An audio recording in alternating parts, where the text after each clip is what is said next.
and welcome back. I'm sat here in my house for what is now week 2 of self-isolation. I thought I'd sit down and record a video about why and how I started my business, Research Retold. I did a little poll about this on my Instagram account and the majority of you were interested to hear about this, so here we go. I've shared the story of how I started my business numerous times at various events whenever I meet new people, new potential clients, but I've never really recorded a video sort of describing how it all started and my journey so far. So the story of my business starts in 2014. I was working in Brussels for a public affairs consultancy. My role there involved reading a lot of material, a lot of legislative proposals and updates that were coming out of Brussels and the policy arena, and communicating that material in easy to understand language for clients on the ground, so preparing daily reports and daily briefings.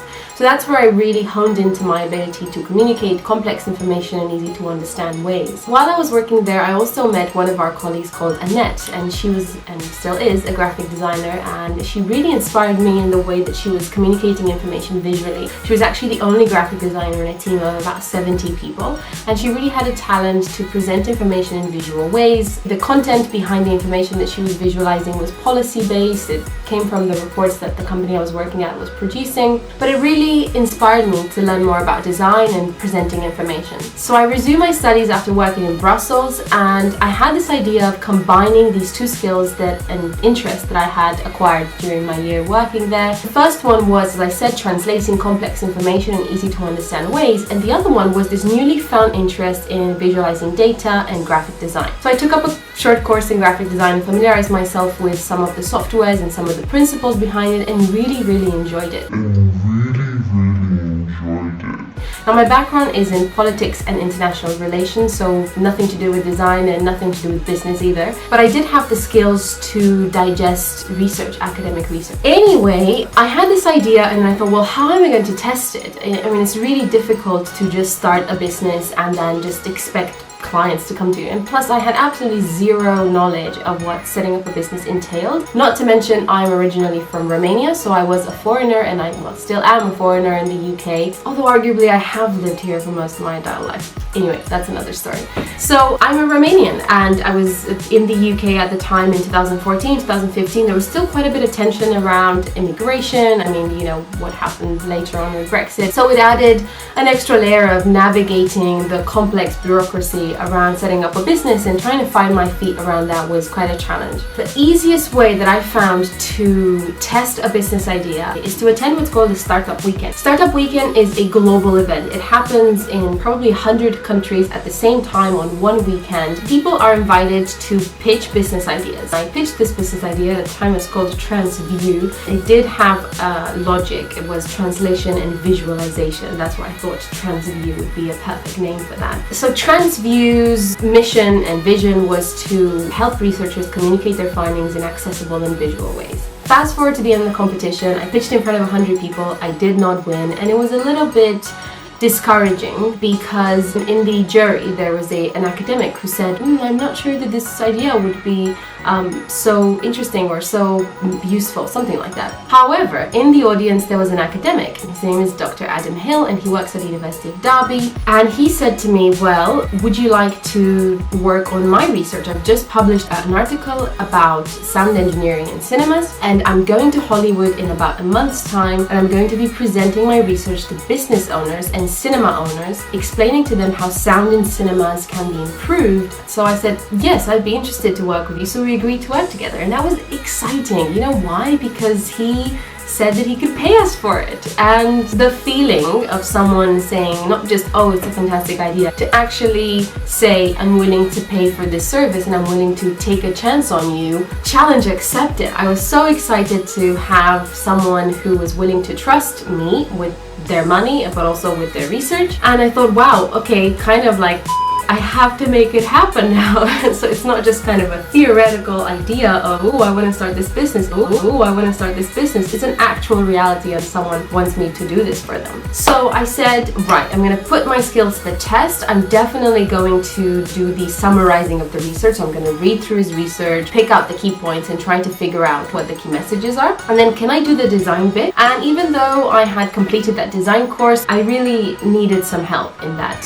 space. What I did was to put up an announcement in the Facebook group of the graphic design course. I got a bunch of answers, but one that I decided to go with was from a designer called Radina. She was a student at the University of Sheffield, where I studied myself, a student in psychology, but also with a passion for graphic design, and she had just completed this course as well. I hadn't met Radina before, and it was the first time that we met when we actually had to work on this project. I only had 48 hours with Radina to really pull this together. So what we did is we met for the first time in the library of the university where we were both studying, and we spent 48 hours producing a design for this infographic. And it was a very, very simple, in fact, I was just going through this the other day and saw it and thought, wow, we've come a really long way. This infographic was very, very simple. It quickly depicts kind of what the problem is, what the solution is, some information here around the frequencies and what are the problems and how they can be improved, and then 5 recommendations to cinema owners and those who are involved in this industry. It's just a one-pager. At the basis of this document, there's a black and white Word document, which is not very appealing for anyone to read. Adam then took this infographic and presented it to cinema owners, as I mentioned, in Hollywood, and got some really positive response, and then went on to do more work with them. And for me, it was amazing because I proved my concept. Someone was willing to pay for it. If I could find more individuals like Dr. Adam Hill, then maybe I'm onto something. That thought was really exciting. It was really, really exciting because I'm really passionate about communicating robust evidence and knowledge to people who can do something about it, and creating tools and information presented in such a way that it can really be impactful and actionable. You'd think that after I validated the concept, I went on and started the business straight away, but it didn't quite work like that because I lacked the confidence in my ability to start a business, and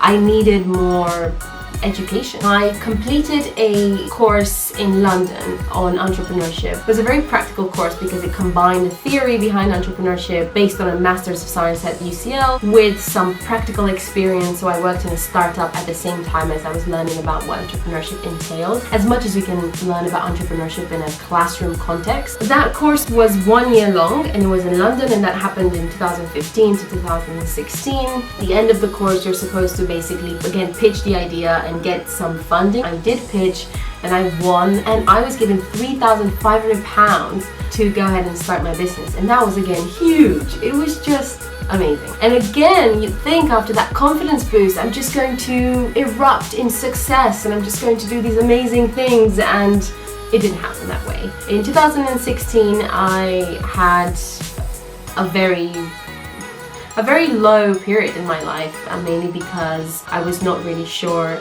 that this is what I was supposed to be doing. Frankly, my parents weren't the most supportive about this idea. You know, I had just graduated from a politics and international relations degree. I had working experience in Brussels. I could have gone ahead and got a really well-paid job at a consultancy, and here I was sort of toying around with this idea of starting my own business. I had a really low mental health episode for about 2 to 3 months, just really depressed and constantly doubting and questioning and wondering whether this is what I should be doing or whether I should pursue the idea. You know, when you really want to do something, but there's all these mental limits and blocks that you put consciously and some are unconscious, and you kind of have to try to get rid of those limiting beliefs. So that happened in 2016, right after I won that award, which is just really how life goes. You know, you think you're on a high and then immediately afterwards you're in a low. It took a while to get over that. And the one thing that kept me going throughout this whole experience of doubting myself was the question of what if. You know, if a year passes, if 2 years pass, and I keep sitting on this idea, will I ask myself what if, and will I regret not going for it?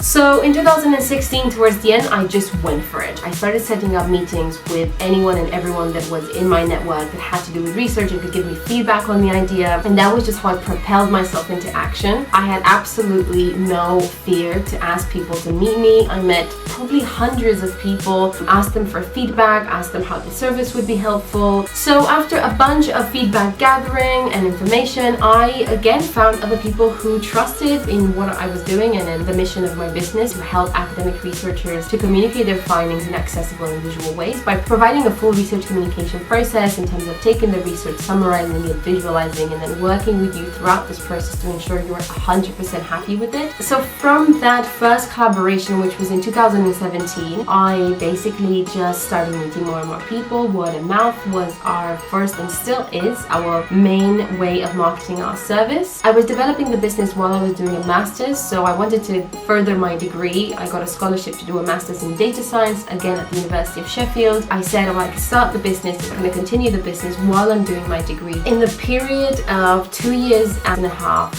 from being the approved supplier of one university to now being the approved supplier of 12 different universities across the UK, we've worked with 70 plus researchers and research projects, helping them to communicate their findings to different stakeholders. Still to this day, we work with Radina, the designer that I worked with on that very first collaboration in 2014, and it's been such an amazing journey of growth for us. I've met so many different designers and research communicators, so now we have a team of 13 that I manage remotely. As you can see, I'm super excited to talk about my business. I love what I do, and I love how we have grown. All I know is that it wasn't easy to get to this point, and there was a lot of trials and tribulations. There was so many moments when I wanted to give up, but I knew that the potential of this business hadn't been fully developed. It's been really great. I'm really enjoying Research Retold. In terms of how I came up with the name, I honestly spent so much time thinking about what to call this business. At some point, I wanted to call it Cornucopia. What else? Advanced Research Communications, that was another name, which sounded super corporate. But ultimately, I went with Research Retold because it does what it says on the tin. I felt like it was just spot on. That's what it is, Research Retold. It's easy, it's straightforward, there's no ambiguity about what we do, and we weren't trying to pretend there was something that we're not. So that was it. I could talk forever about my business or the process of setting it up. I have so many war stories of things that went wrong and things that went really well, and highlights and lows. If you have any questions in terms of setting up the business or the process of actually running the business or running a remote team or our process, feel free to drop a question below and I can answer it. Alrighty then, thanks so much for hanging out, and I'll catch you next time. Bye!